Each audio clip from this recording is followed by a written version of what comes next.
Jérémy, je suis membre de l'association Électeurs en Herbe et on va jouer cet après-midi au jeu Panique à la Commission, qui est un jeu de rôle pour comprendre le fonctionnement des institutions à l'échelle européenne. Il y a 13 acteurs dans le jeu. J'ai eu l'occasion de participer donc à ce jeu Panique à la Commission. Au niveau du ressenti du vécu, ce qui était super intéressant, c'est que tout ça est une matière extrêmement complexe. Il nous a paru super intéressant les qualités de vulgarisation de l'outil. On a pu vraiment expérimenter les mécaniques pour pouvoir ensuite les transposer au réel et comprendre un petit peu, même s'il y a quelques abstractions dans le jeu, que tout ceci est une matière complexe dans laquelle chacun des acteurs va interagir différemment. Et le jeu de rôle est vraiment une porte d'entrée intéressante pour mieux comprendre les mécanismes et pouvoir être dans une participation active. Alors FF et AI, parce que depuis le départ précipité de Charles, l'ancien président, avec Janine, l'ancienne secrétaire, ensemble, avec l'enquête du dernier barbecue. Consultation populaire, donc est une intervention théâtrale, donc c'est pas un spectacle, c'est une intervention théâtrale. Interactive, merci. Oui. Où en fait il y a 3 personnages qui interviennent sur le thème évidemment du comité de quartier, on dit bien, et sur le thème évidemment des élections. Ils doivent procéder à un vote pour définir le secrétaire ou la secrétaire et le président ou la présidente du comité de quartier. Et donc ils vont se présenter par rapport au comité de quartier et faire appel à la vie des gens, à la vie de la population. Ce qu'il y a de très interactif, c'est que les gens reçoivent, les gens ici qui viennent voir la compagnie maritime, reçoivent un papier avec un prénom et une question. Donc on les rebaptise, les gens, et donc quand on les appelle par ce prénom par exemple, ils comprennent très vite qu'ils doivent lire ce qu'il est inscrit sur la feuille. Et donc il y a le rôle du baron, comme on dit au théâtre, donc qui relance un petit peu, etc. dans la salle. Donc voilà, moi je suis... Un ustensile, quoi. Un ustensile, voilà. Je suis un accessoire de théâtre. Par le principe même dans la démocratie est déjà questionné de la consultation populaire, qui n'en est pas vraiment une en fait. Et donc ça ouvre le débat sur nombre de questions. Le mécanisme de l'élection est aussi remis en cause parce qu'il crée une professionnalisation de la politique. C'est-à-dire que c'est devenu un métier d'être politique. Donc moi je suis doctorante à l'université de Namur, je travaille sur les questions de participation et de délibération citoyenne. Et donc je suis venue ici ce soir pour pouvoir discuter justement et débattre de ces questions. On voit bien qu'il y a de plus en plus de questionnements autour de l'état actuel de la démocratie. Il y a toute une série de mots, on parle du fait que le système serait en crise. Et c'est vrai que s'il y a un consensus sur le fait que le système actuel est en crise, on n'est pas d'accord sur la direction qu'il faudrait prendre. Et donc c'était super intéressant en fait aujourd'hui de pouvoir en discuter et de voir aussi réellement qu'est-ce que chacun a envie, comment on imagine la participation à la vie politique, est-ce qu'on a envie de participer en politique ou on veut repenser le système différemment. Je suis animateur pour la Maison de la laïcité de Charleroi. Aujourd'hui, j'ai eu le plaisir de présenter un outil de la plateforme Carolo, Village de la démocratie, avec ma collègue Pauline Stavo du CADL. En fait, cet outil, il y en a 2. Le premier outil qu'on a présenté, c'est Welcome to Cal City, en fait, qui est un parcours immersif, donc sur le principe du théâtre-action, sauf que là, on est vraiment sur une immersion complète du public qui va progressivement déambuler dans un état qu'il va se découvrir totalitaire. Donc là, l'idée, c'est vraiment de travailler sur le ressenti, sur le vécu. Et cet outil se termine, bien entendu, par une discussion, par une réflexion. Et on invite aussi à prolonger cette réflexion, que ce soit avec les associations ou avec les classes.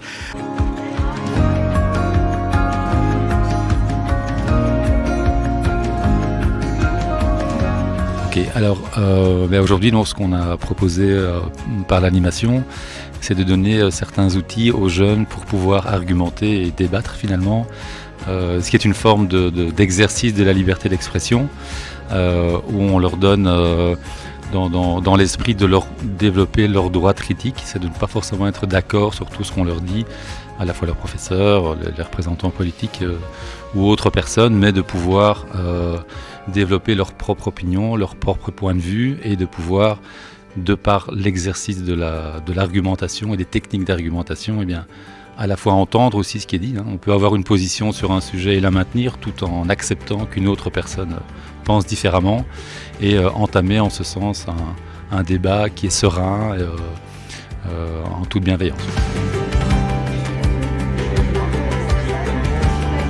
Alors ici, on est donc dans un escape room électoral et le pitch, c'est le suivant. C'est Sherlock Holmes, il a tout résolu, toutes les énigmes, l'énigme de Baskerville, enfin tous les meurtres sanglants, mais les élections en Belgique, ça il peut pas, il ne comprend absolument rien.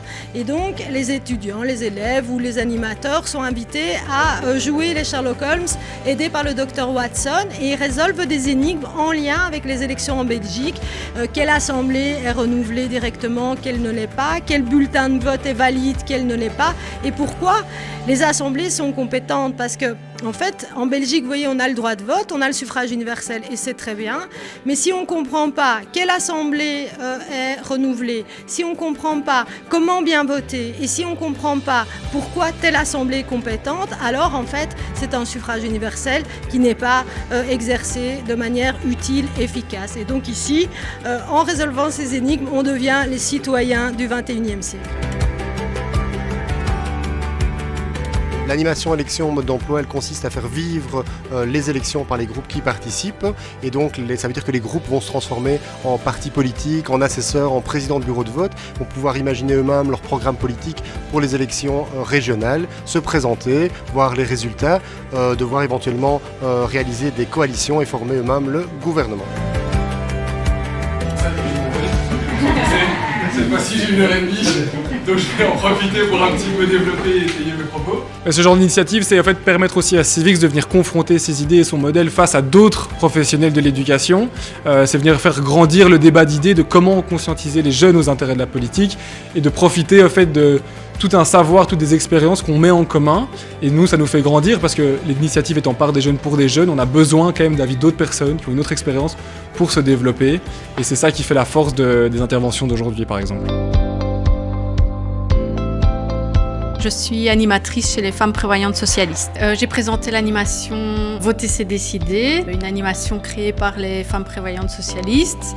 C'est une animation qui est basée sur un photolangage qui part de réflexions qu'on peut entendre dans la population. Il y a des cartes qui sont plus informatives et d'autres qui amènent plus le débat. Mais comme dans tous les groupes que je peux avoir en animation avec cet outil, ça amène beaucoup de débats en tout cas. La Régional PAC du Centre présentera lors de ses 20 ans une animation qui s'intitule Parti politique. C'est une vulgarisation de tous les partis politiques en Belgique, tant francophones que flamands, et qui montre un panorama assez large de la vie politique en Belgique.